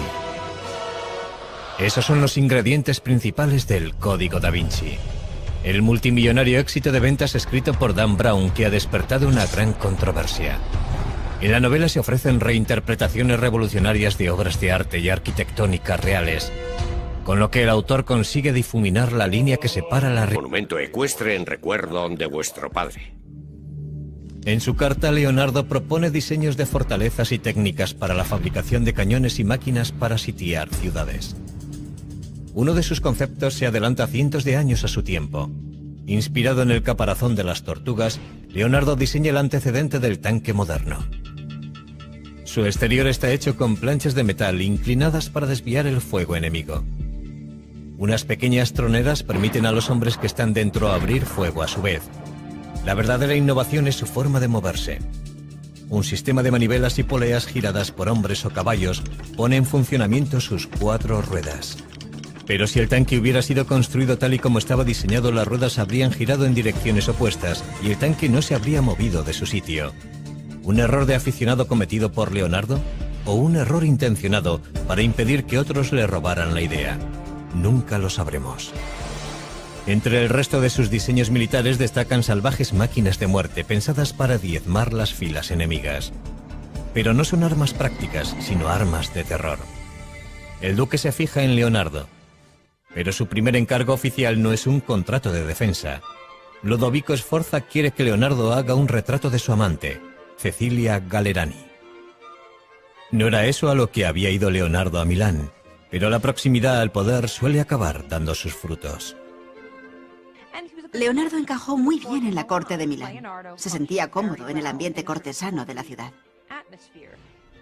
El cuadro de Leonardo captura la luminosa belleza de la joven amante del duque. El armiño que lleva en brazos es un chiste visual de Leonardo basado en el apellido de Cecilia, que suena como la palabra griega para designar al armiño. Pero la testarudez de Leonardo frustra a otros clientes.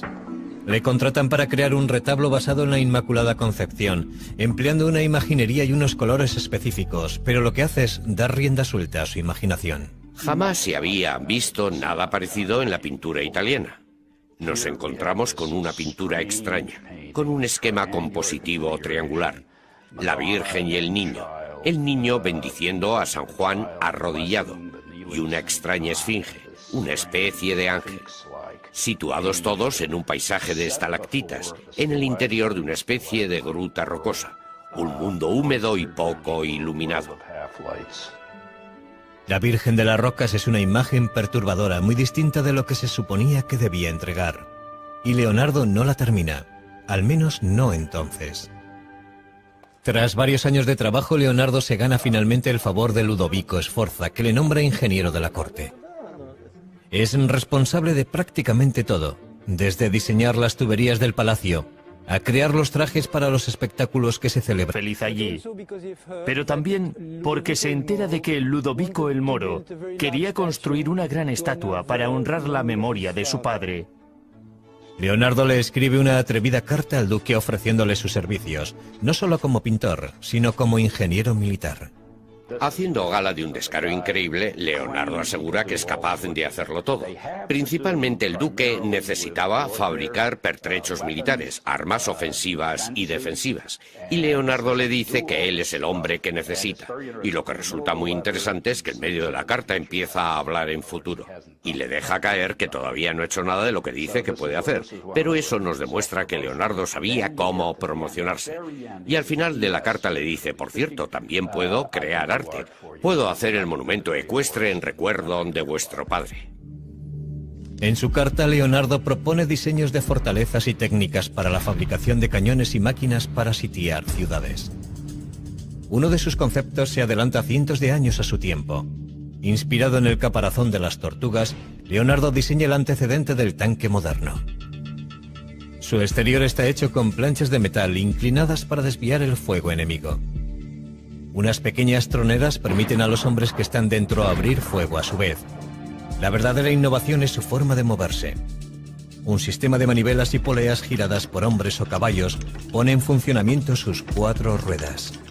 Pero si el tanque hubiera sido construido tal y como estaba diseñado, las ruedas habrían girado en direcciones opuestas y el tanque no se habría movido de su sitio. ¿Un error de aficionado cometido por Leonardo? ¿O un error intencionado para impedir que otros le robaran la idea? Nunca lo sabremos. Entre el resto de sus diseños militares destacan salvajes máquinas de muerte pensadas para diezmar las filas enemigas. Pero no son armas prácticas, sino armas de terror. El duque se fija en Leonardo, pero su primer encargo oficial no es un contrato de defensa.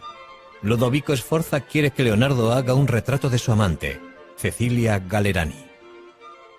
No era eso a lo que había ido Leonardo a Milán, pero la proximidad al poder suele acabar dando sus frutos. Leonardo encajó muy bien en la corte de Milán. Se sentía cómodo en el ambiente cortesano de la ciudad. El cuadro de Leonardo captura la luminosa belleza de la joven amante del duque. El armiño que lleva en brazos es un chiste visual de Leonardo basado en el apellido de Cecilia, que suena como la palabra griega para designar al armiño. Pero la testarudez de Leonardo frustra a otros clientes. Le contratan para crear un retablo basado en la Inmaculada Concepción, empleando una imaginería y unos colores específicos, pero lo que hace es dar rienda suelta a su imaginación. Jamás se había visto nada parecido en la pintura italiana. Nos encontramos con una... En 1913 fue detenido en Florencia. La Mona Lisa estaba cuidadosamente escondida en el falso fondo de su maleta, en perfecto estado. Curiosamente, el robo y la recuperación de la Mona Lisa solo consiguieron aumentar la fama del cuadro. Poco después de que Leonardo empezara la Mona Lisa en Florencia, le contratan para pintar un fresco en la gran sala del Consejo de la ciudad. Es con diferencia el proyecto más grande en el que se ha embarcado Leonardo en su vida. Creo que fue un encargo muy importante para Leonardo, pero también fue un proyecto muy arriesgado para él, porque hubiera exigido de un artista que pintara el fresco, y en última instancia no sería eso lo que haría Leonardo. El tema de la pintura es la victoria florentina sobre Milán en la batalla de Anghiari. Conocemos la composición que hizo Leonardo a partir de algunos de los bocetos que se conservan. Pero tras trabajar durante 3 años en el proyecto, Leonardo lo dejó inacabado. No sabemos lo que ocurrió con exactitud. Sabemos que la pintura no se adhirió a la pared y que intentó utilizar una técnica experimental. O puede que el motivo por el que no lo terminara tuviera algo que ver con el artista a quien se le encargó el fresco que ocuparía la pared opuesta, el principal rival de Leonardo, Miguel Ángel. Florencia era demasiado pequeña para los dos. Era o uno u otro. No podían trabajar al mismo tiempo en la misma ciudad. Leonardo acaricia la idea de volver a abandonar Florencia, pero no antes de empezar un nuevo campo de estudio. Parece ser que al Papa no le gustaba que Leonardo se dedicara a hacer disecciones. Era ilegal y, sin embargo, lo hacía.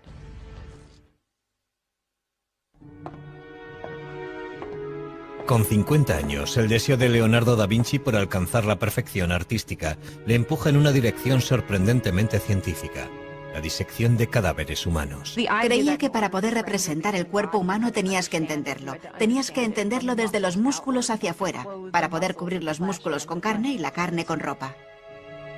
Leonardo nunca fue un hombre religioso y no tiene reparo en sajar la carne muerta para poder dibujar de forma sistemática todos los detalles del cuerpo humano. Lo que podría disuadirte es el miedo a pasar las horas nocturnas en compañía de esos cadáveres, despedazados y desollados y horribles de ver. Finalmente, la curiosidad le empuja al lecho de muerte de un hombre de 100 años. Leonardo espera pacientemente a que muera el hombre para poder investigar la causa de su muerte. El resultado de su autopsia es el primer caso documentado de arteriosclerosis de la historia, endurecimiento de las arterias. Leonardo llega a esta conclusión tras comparar el sistema circulatorio del viejo con el de un niño. Sus estudios anatómicos son sorprendentemente precisos. Pero lo que para Leonardo es ciencia, para otros resulta macabro. Conseguir cadáveres es un problema constante. Años más tarde, las autoridades de la Iglesia se enteran. Y luego en la de su obra. Siendo aún adolescente, se traslada a Florencia con su padre, y allí se le presenta la oportunidad de pulir su talento al entrar de aprendiz en el taller del artista Andrea Verrocchio. Parece que su padre reconoció el talento del joven desde un principio y le hizo ingresar en el taller de Andrea Verrocchio, un lugar inmejorable para crecer como artista. El taller de Verrocchio es una verdadera universidad de arte. El joven Leonardo aprende a dibujar, a pintar, a trabajar el bronce, a crear muebles y a diseñar banderolas para los desfiles. habilidades todas necesarias para convertirse en artista Lo profesional. que no es explicable es la chispa del genio. ¿Cómo sucedió? No creo que lo sepamos. Son las familias ricas y poderosas de Florencia las que encargan las obras de arte que produce el taller de Verrocchio, sobre todo la familia más importante de la ciudad, los Medici. Siempre desempeñaron un papel principal, encargando ellos mismos las propias obras o facilitando la creación de este ambiente de aprendizaje y orquestando los encargos de obras de arte en colaboración con sus amigos. Leonardo puede ver muchos proyectos excepcionales en el taller de Verrocchio. Una de las cosas más interesantes que hizo, o que al menos observó, fue la colocación de una bola dorada en la cúpula de la Catedral de Florencia. Tenía 5 metros de diámetro y fue un verdadero desafío tecnológico. La bola, 2 toneladas de cobre dorado. Verrocchio crea el mecanismo que la colocará en el sitio elegido, en lo más alto del Duomo. Este logro de la ingeniería causa un gran efecto en el joven Leonardo. Durante el resto de su vida le interesarán tanto los retos técnicos como los artísticos. Hicieron muchas cosas de esas para los Medici, y esas obras fueron importantes para Leonardo porque, además de conocer los rudimentos de muchas técnicas, le sirvieron para establecer contactos que le servirían para entrar al servicio de los Medici. Con 20 años, Leonardo completa su aprendizaje con Verrocchio y se registra en el Sindicato de Pintores de la ciudad. Un paso necesario para convertirse en artista profesional. En el taller de Verrocchio completa su primera obra importante. Le encargan pintar un ángel en la obra de Verrocchio, el Bautismo de Cristo, y es la contribución de Leonardo la que más destaca del cuadro. Por primera vez en la historia de la pintura, Leonardo representa una figura que se gira hacia el espectador. Eso fue una especie de revolución en la historia del arte, porque hasta ese momento todas las figuras, todas las personas se representaban frontalmente, de forma muy estática, arcaica y medieval. Y ese gesto introdujo el movimiento en las figuras. Llega Leonardo, pinta la cabeza del ángel. Hacían girar unas manivelas para crear la fuerza propulsora. Su enorme peso garantizaba la imposibilidad de que funcionara, pero sirvió para hacerle pensar a Leonardo. Posteriormente experimentó con un ala articulada. El resultado es un diseño conocido como el ornicóptero de Leonardo, que bate las alas para conseguir volar. Empieza pensando que quizá podamos batir las alas, y llega a la conclusión de que eso no es posible. Estudia a los pájaros, pero sobre todo estudia a los murciélagos, y todo eso le conduce a la idea de volar planeando. Para ello diseña unas alas fijas y unos paracaídas que deberían planear como los pájaros impulsados por las corrientes de aire. Indudablemente este invento hubiera podido haber funcionado. Por desgracia, el duque de Venecia no muestra ningún interés por los inventos de Leonardo. Pero a principios del siglo XVI los servicios de Leonardo como pintor de retratos están muy solicitados entre la nobleza italiana. Sin embargo, estos encargos le interesan poco. Cuando una dama le envía un mensajero para saber por qué no ha terminado su retrato, el mensajero regresa con la noticia de que Leonardo parece cansado de los pinceles. Uno pensaría que la gente que quería contratar a Leonardo, sus clientes y sus mecenas, vería con desagrado el hecho de que dejara tantos encargos inacabados y tantas obras incompletas. Y sin embargo, el trabajo de Leonardo como retratista siempre estuvo muy cotizado. Leonardo regresa finalmente a Florencia, la ciudad de su juventud, para volver a empezar. Pero por muy famoso que sea, otro artista más joven se ha convertido en el favorito de la ciudad, Miguel Ángel Buonarroti. Solo tiene 28 años, pero su talento es extraordinario. Es un momento maravilloso para la historia de Florencia que esos dos genios estén en la misma ciudad en la misma época. Pero entre ellos existió rivalidad. Eran muy diferentes el uno del otro. Leonardo era un cortesano, un hombre apuesto que se desenvolvía bien en cualquier situación. Miguel Ángel era un hombre solitario, un hombre ya bastante amargado. Un día sus diferencias estallan en las calles de Florencia. Leonardo tenía casi 25 años más que Miguel Ángel y debió de pensar que estaba por encima de tal rivalidad. Su resentimiento aumenta. Leonardo empieza a buscar encargos fuera de Florencia. Y en 1502 encuentra una oportunidad inesperada al servicio de uno de los tiranos más sedientos de sangre de Italia. A principios del siglo XVI, Leonardo trabajaba para César Borgia, hijo ilegítimo del Papa Alejandro VI, que es en esos momentos el duque de Romaña, un militar, el general de los ejércitos del Papa, por así decirlo. Borgia no se detiene ante nada en su intento de consolidar el imperio de su padre, que espera que algún día pase a ser suyo. Utiliza a Leonardo como ingeniero militar.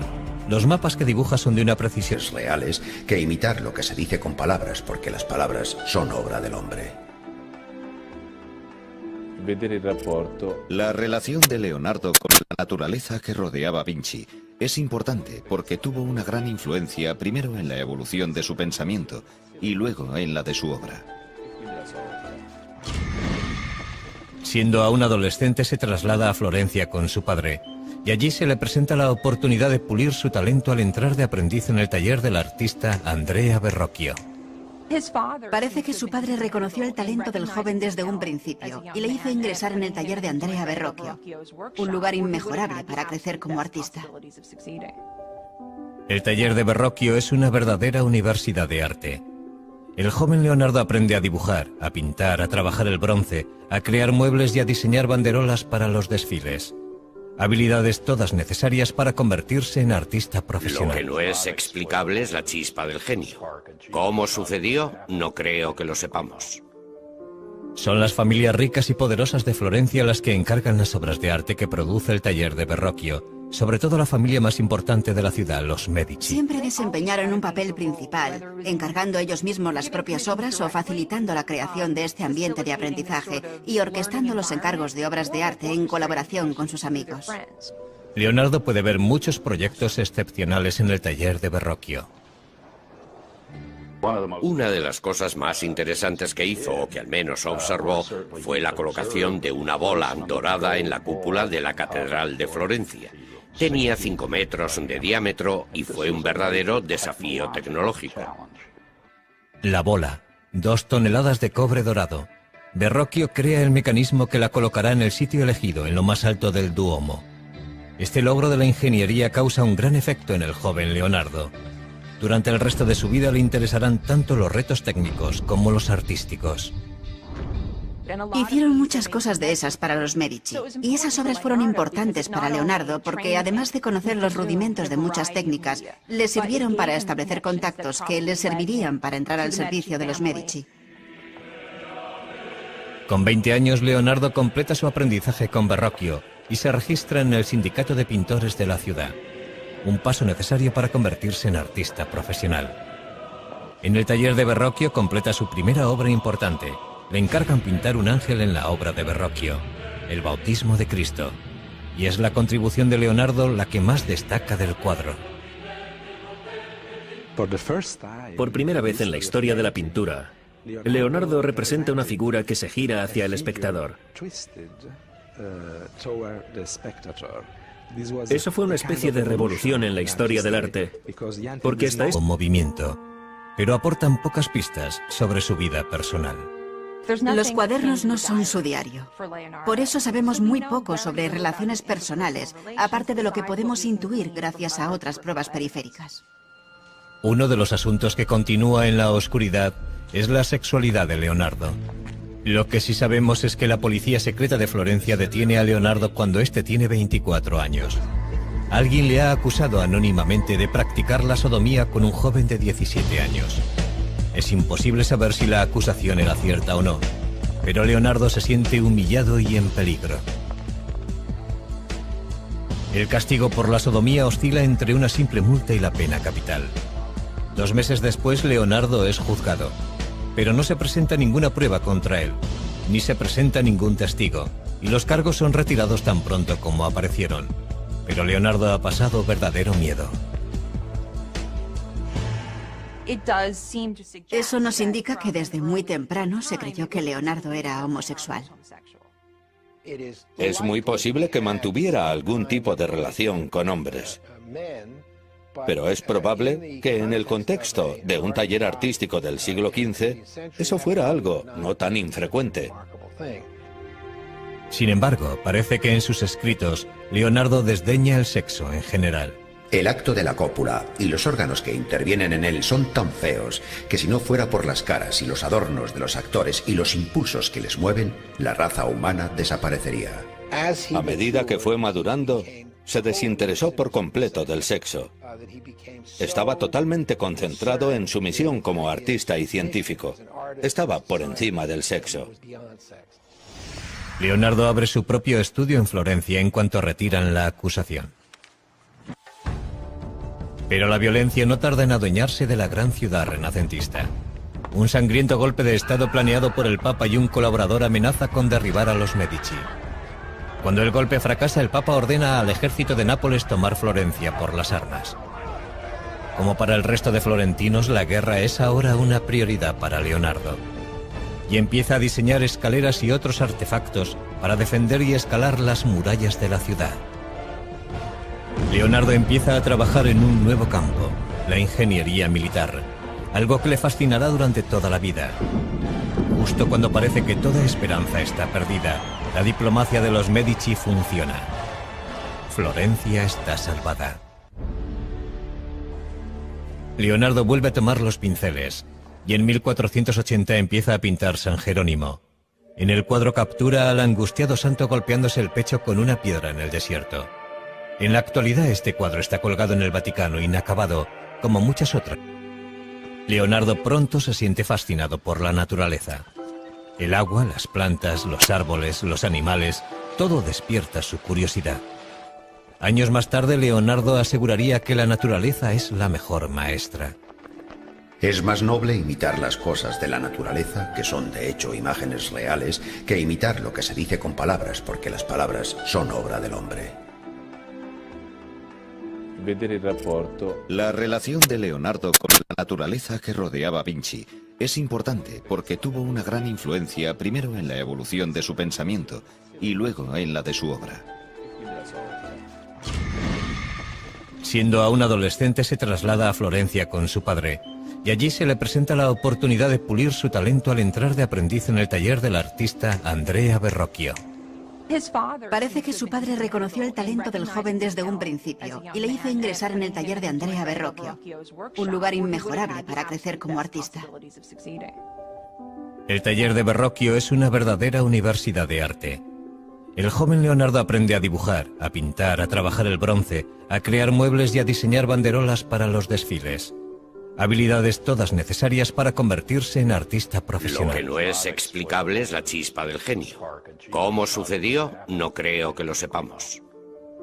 Son las familias ricas y poderosas de Florencia las que encargan las obras de arte que produce el taller de Verrocchio, sobre todo la familia más importante de la ciudad, los Medici. Siempre desempeñaron un papel principal, encargando ellos mismos las propias obras o facilitando la creación de este ambiente de aprendizaje y orquestando los encargos de obras de arte en colaboración con sus amigos. Leonardo puede ver muchos proyectos excepcionales en el taller de Verrocchio. Una de las cosas más interesantes que hizo, o que al menos observó, fue la colocación de una bola dorada en la cúpula de la Catedral de Florencia. Tenía 5 metros de diámetro y fue un verdadero desafío tecnológico. La bola, 2 toneladas de cobre dorado. Verrocchio crea el mecanismo que la colocará en el sitio elegido, en lo más alto del Duomo. Este logro de la ingeniería causa un gran efecto en el joven Leonardo.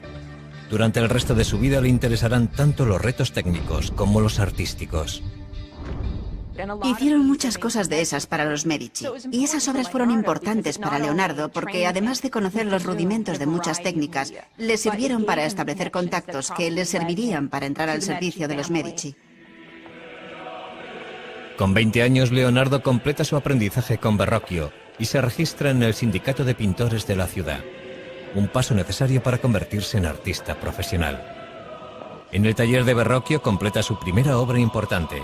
Le encargan pintar un ángel en la obra de Verrocchio, el Bautismo de Cristo.